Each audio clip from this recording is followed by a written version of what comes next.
Good morning.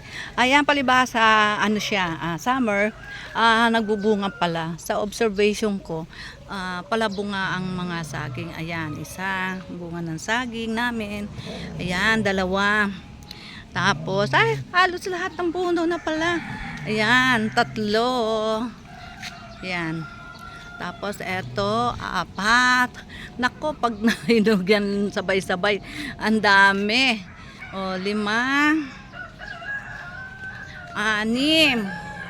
So, 7 ang ang may bunga. Yan, yung mga saging. Observation pala, pag malamig, hindi siya nagbubunga. Kasi dito sa Tagaytay, iba ang weather dito. Kaya yung klima ba. So, ngayon, na summer, maganda ang bunga nila kasi maganda talaga lupa dito. Ayan, ang saging. Pero, marami naman talagang sagingan dito, di ba? Yung, halimbawa, yung senyorita. Tuloy-tuloy naman talaga ang bunga. Kaya lang ito, na-observe ko na, mabunga sila yung ngayong February, April. Tapos yun. So, ang saging naman continuous ang bunga. So, wala naman siya yatang month na Kaya lang natutuwa ako kasi, ayan, ang dami nilang bunga. Bawat dyan, area, may bunga. Ayan. Yan aming saging na tinanim ng aking kasama. Yan, aking husband. Ayan. Yan, nakakatuwa siya dito sa aming garden.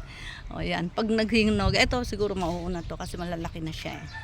Yan, kaya pag oras na may hinog at mapapakinabangan mo na, makakain mo na, meron na namang kunti na second na makakain mo.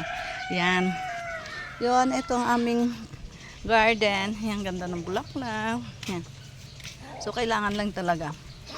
Yan. Kaya lang kinakalaykay ng manok. Ay, manok, umalis ka dyan. Ang dami naming manok. I-share ko rin sa inyo. Yan. Ay, dyan. Sisira yung Yan.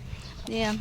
Kinakalaykay nila. Yan malalalim. Kaya nasisira ang mga halaman. Eh, ang dami naming manok dito. Maya pakikita ko sa inyo. Yan. Okay. Ito lang ha. Sige, bye. Share again. Yan.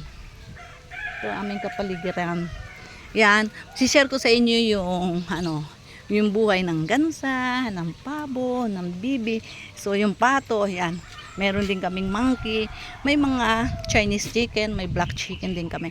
So later on i-share ko sa inyo. Basta manood kayo ha. Bye.